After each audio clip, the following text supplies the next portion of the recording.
Welcome. My name is Christopher Peter. The first week of the preseason is in the books. Now, these games do not really mean anything in the grand scheme of things. There is not much that you will see in these games that you will actually see in the regular season on either side of the ball. The starters rarely play and, when they do, it is a brief appearance. Personally, I like to watch the games because for many of these players, it may be the only time they get a chance to be in a game at the NFL level, and it is interesting to see the players who will take advantage of the opportunities and make a team unexpectedly. Players who were initially projected to be training camp stars who actually contributed in the regular season. Again, it is hard to see that when the plays are not what they will actually be asked to do in an actual regular season game, and the player's performance in practice that is largely unseen to the average fan plays a greater role in whether they make the roster. But we do like the underdog story, and there is nothing like training camp in sports. The only game that I really cared about this week was my Philadelphia Eagles facing the Cincinnati Bengals. Interestingly, the Bengals played their starters in this first preseason game. Makes me wonder if the coaches did not like what they saw during the week of practice. I understand they said they wanted to avoid a slow start, but many teams speak of practice being more impactful than the 1, 2, or 3 series that starters will play.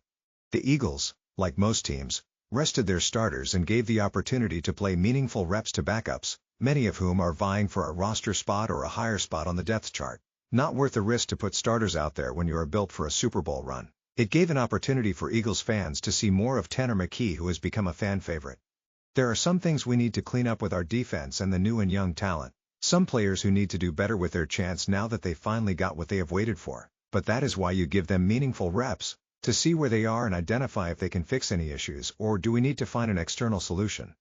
Now, in this same space, recent comments by some NFL owners have reignited the ongoing debate of how owners of sports teams view the athletes they employ or contract, as players are really independent contractors to some degree. Many in the media take the leftist anti-corporate view of seeing owners as greedy billionaires seeking to exploit players who sacrifice everything and for never enough money.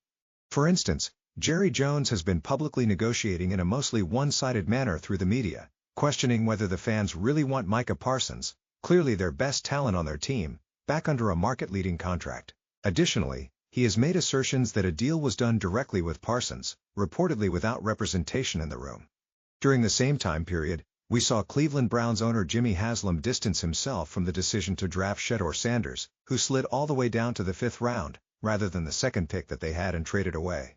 While operationally, the statement made sense, but the way it was packaged did not help with how the fans and media would take any statement that was not effusive of praise. And the Cincinnati Bengals leadership has handed out a lot of money for a team in a relatively small market by population standards. As expected, the money train in a hard cap system has essentially run out, and players not paid are not going to be easy to accept pennies when they have been promised more if they waited. Hard for the player to hear the words made publicly that he should essentially accept what is being offered.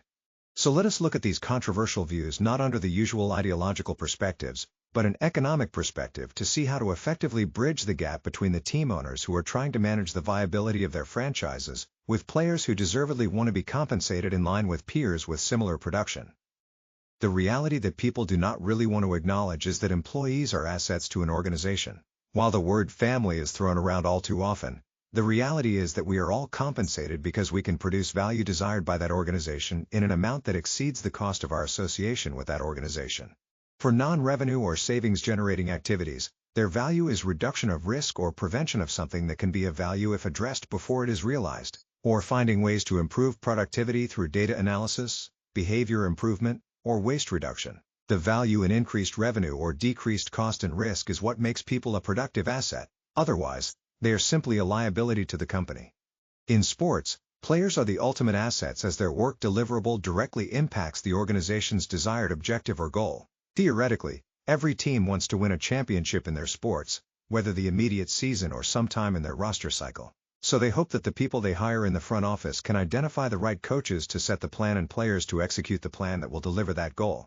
America has a free market economy, but not our sports leagues, largely because each franchise is operating as an independent business unit in a closed organization. Therefore, there is a need for parity and competitiveness to drive value for the entire system. While I will talk more about sports and free markets in a future episode, the important aspect is that teams do not directly compete for assets. They have acquired assets in the draft or free agency. Under the system, there is a natural parity if organizations just did the bare minimum. The worst performers get the first access to the best new talent. And the financial prowess of competitors does not really matter, as there are limitations in salary to protect competitiveness, to allow teams regardless of underlying economic markets to compete on a level playing field. That is why the NFL has great competitiveness, and there are always teams that make the playoffs unexpectedly. The reason that understanding there is not a natural free market is important is because there is a purposeful system of scarcity. In a normal market, the richer organizations will just buy out talent, and smaller ones will compete through innovation and timing. In sports, teams can overcome the level playing field by finding ways to innovate in how they identify, develop, and retain talent. Remember, the New York Giants were essentially stuck between a rock and a hard place when their quarterback Daniel Jones led the team to the playoffs and was up for free agency at the same time as the face of their franchise. They made the typical choice, but not the right one based on the situational factors, and it set them back. The most important position in sports is the quarterback, but when the best player is not the quarterback, you may want to shift your approach. For the Cowboys, the decision is to invest top-of-the-market money into their best defensive talent they had in years. Micah Parsons has shown the potential to be great in this league and can be a disruptive force. But the concerns that a front office may have is whether paying a player more than people who have actually won a Defensive Player of the Year award is the best decision. I am not a Cowboys fan by any means, but I have seen some of their fans speak to the fact that Parsons does not have his biggest performance in the biggest moments. To be fair, opponents are game planning to neutralize him. Every team deals with the obvious risk of paying a player and them watching games next to you because of injury, especially in a position that faces physical impact every single play like the defensive line and linebacker. So there are risks that team owners will have to weigh and want to address in some manner in the contract. Also, players have been known to change once they get the bag, and owners do not want to pay for declining production. A question the Dallas Cowboys have to ask themselves is whether they can find another comparable talent to Micah Parsons if they choose to continue down this path. To their credit, they have been pretty effective at identifying potential. They have drafted well, but the need to replace a major player rather than build on depth can change that perception. Sometimes there are no comparables for quite some time, and the last thing their fans want to see is that player thriving elsewhere. Great players rarely reach free agency in their prime, outside of injury, behavior issues, or financial issues the team cannot overcome. Usually, great players only reach free agency when they are on the downside of their careers. So, the usual expectation is that teams will take care of those assets and protect that investment until there is no longer an upside, no longer a mutually beneficial situation. For the Browns, the team has a clear track record of ineptitude when it comes to identifying productive assets, or is at least perceived that way, especially at the quarterback position. They threw away what could have been their franchise quarterback only to pay an injured quarterback struggling with a host of off-the-field issues and who has not played a full season for them, all the while making him the highest-paid quarterback before even playing a snap. For much of the recent draft, they seem to have made reasonable moves acquiring additional assets to bolster their talent. According to the coverage, there was much positivity around their draft. Then the question started to arise when they drafted their second quarterback of the draft, one who they passed on when they had the opportunity to draft where he was projected by some to go. They are not at fault for the slide because every team passed, but they seemingly handled the situation in an unhelpful manner. If you look at the video of the phone all the way to the recent press conference, there is clear division within the organization over this pick. I think it is important to have a united front even if there was not complete unity at the time the decision needed to be made. There is no benefit of shedding any light on what transpired without cloaking it in the corporate speak of we are emphatically happy about bringing in a talent like Sanders, because they are really in a win-win situation. If Sanders is actually a franchise quarterback, they have achieved the greatest value pick of our generation since Tom Brady. That will allow them to ride out the Watson deal and still be able to field a competitive team. If they are wrong, they can still take solace in the fact that it was only a fifth-round pick. Rather, the phone call and the press conference made what is a good situation seem very bad. Sometimes, there is no benefit in answering a question asked by the media. In reality, I would assume teams have many meetings during the weekend of the draft that can shape decisions made throughout that weekend. He simply spoke to the organizational philosophy, stating that he allows Andrew Berry, the general manager, to make the decision on players. He empowers Kevin Stefanski to call plays and the game plan, but it came off as distancing himself from the decision, which can be a bad look.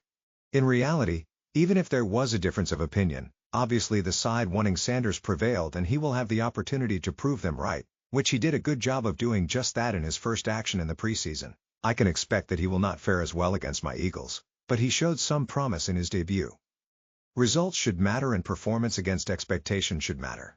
There are so many people discussing players in sports not based on what they actually did on the job, but largely on where they were drafted, what their potential was during their draft class. But, clearly there are many instances where teams missed the potential players had or did not see the full picture. The hype around Shedeur Sanders will mean nothing if he does not win and play well if and when he gets his chance to start a regular season game. The potential, college stats, and the aura of being a next-generation player with a Hall of Fame father will dissipate if the teams he plays on, whether it's the Browns or elsewhere, does not win or he does not have great stats. Results matter when the media wants it to matter, but they should be a major consideration for every player. In Cincinnati, the ownership group paid two key cogs of their offense not just based on their potential, but their actual performance on the team. Both Ja'Marr Chase and T. Higgins are essential to make that dynamic offense perform each week. For the problematic defense, they have yet to commit to the one player who has stood out year in and year out in Trey Hendrickson. As one could imagine, the cap dollars are probably thinning out. Hendrickson has been patient and seemed to do everything the right way, but the Bengals had to make the choices they felt were necessary. Offense is sometimes going to be more important than paying a defense in the eyes of some. But when you have a talent that is always amongst the best in his position throughout the league, there needs to be some way to accommodate compensating him fairly, or at least allowing him to earn it elsewhere. Results should factor in on how we review players who actually have a record in game film. I am not a big fan of separating wins and losses from the record of players because it does matter whether their stats contributed to the bigger team goal. Sure, there are factors outside of their control and they play one part of many needs, but did you associate them with the outcome or were they just there getting their numbers? In sports talk, I think there is a great deal of talk around where a player was drafted, their combine performance, and their talent well beyond the player's rookie contract. Sometimes it makes sense when you are factoring how many teams missed on this player, but it does not mean much when you are trying to make the case that a player is better than his record and stats show. In the business world, there is rarely a look at where a person went to college beyond the interview phase or potential impact on recruiting. What matters is the successes or failures after you walk in the door. There is not really any consideration that the person went to this school, so we should give them more leeway than the community college grad with work experience. Credentials get you in the door, but your performance, including the ability to network, keep you there. So when these media pundits create these nonsensical lists of who are the best players in the league, they should factor in not just potential, but actual results. But many times we see their analysis reflect the scouting reports from their draft and the potential. Arm strength and arm talent may be great to see, but at some point there needs to be progress toward the ultimate goal. Like when people say they see big things in your future, if you do not check enough of the achievement boxes, then the outlook changes. Maybe they were wrong or your objectives differ from theirs. In sports, the main objective for teams and their fans is winning a championship. The individual accolades and achievements are great and memorable. Hard to really elevate that player if it was not associated with the desired performance.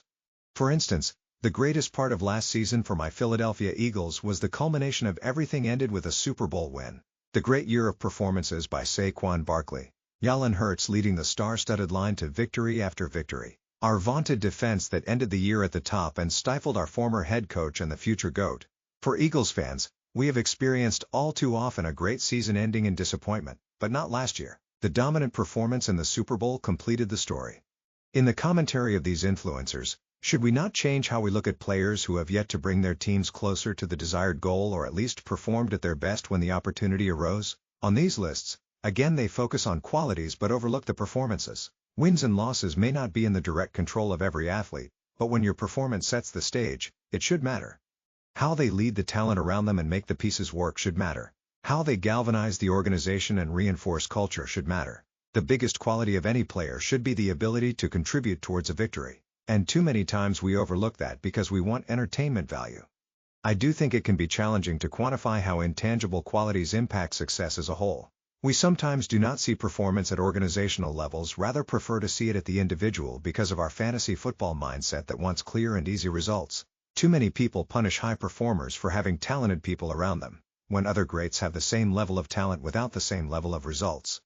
In regular life, we all know of people around us who are comfortable in an organization that may be going downhill, but as long as their compensation is not affected and they still receive their bonuses, it is fine. While others who are more organizationally aware, they want to see their organization grow and prosper because they understand the big picture. And I think that is somewhat the difference here. Do not get me wrong. I think all these great players want to win a championship, consistently win their division, or want to be seen as a winner. But many simply put up stacked numbers when it is convenient, but play tight when it really matters.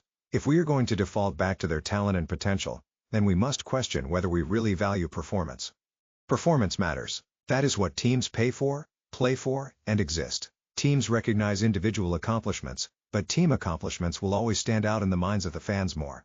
And we should remember that potential without performance is fleeting. Culture matters greatly. Companies that consistently connect with customers and provide stable results for their shareholders usually have great leadership cultures. Organizations that grow, evolve into more than they were the day before are usually because of effective leadership cultures. Sports franchises that consistently contend without prolonged periods of down seasons have good cultures. From owner, front office, coaching, and the right player mix. The interesting thing about sports is that the people at the pinnacle of the organizations are usually people who did not rise through the industry.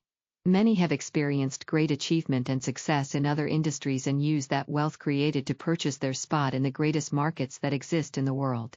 No other industry is like sports and connects with people like sports. So, people who are experts elsewhere and excel in other fields may naturally struggle to operate in this space. For all the issues discussed here, the great business minds that Jerry Jones and other owners have cannot be diminished by recent controversies. While we are fans of the Philadelphia Eagles, which makes us despise the Cowboys, Jerry Jones was a successful oil man before that handshake deal to acquire the Cowboys and played a major role in building the league up. And helped many other teams find stability in their home markets. Business leaders can be just as competitive as athletes, just in a different manner, and it can be hard when you are so used to achieving every goal and objective. The ones that do succeed are the owners that understand that the transferable skills that made them successful in leading other organizations can be applied in the sports. The only difference is that you have to deal with independent contractors who are highly paid and have huge egos that connect with your customer base better than you will ever. So owners that understand the importance of interpersonal skills and strategic thinking will make the transition easier. If you were a chief executive for an organization that was heavily top-down, then you may struggle as the power dynamic is not the same. While you wield great power, the audience will always view you as the bad guy if their favorite talent leaves in free agency. So what would an effective leadership culture look like, and how can it be applied in sports? Effective leadership cultures start with the vision and values that an organization will embody. That vision and values will guide each department in their roles and how they behave. Along with that, of course, are goals and objectives that come with a reasonable path to reach them. One thing that can be frustrating at companies with bad cultures is when leaders set their vision and objectives but are not able to guide the organization of how to get from the present state to the future state. While the expertise of the staff is important, there needs to be some structure and frameworks that can guide the projects and processes that will culminate into the final end product.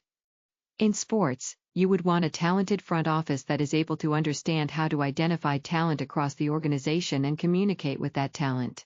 Once the owner sets the vision or pillars of what kind of team that he or she believes will be successful, the front office must find processes of identifying the coaches that can teach those principles, create strategies to make those principles effective, and can influence players to buy into what the team will represent. Now, again, the owner may not be the most well-versed person in the room, so it may be reasonable that the leadership is presented by a framework that will allow those with the right expertise to build the actual vision. Sometimes the best leadership skill is identifying talent and empowering them to deliver a result with some basic frameworks, but the freedom to create the product or deliverable with their skill set. For instance, you may want to set the framework that you want to have a sustainable winning team within the next 3 to 5 seasons, be financially stable, and connect with the community.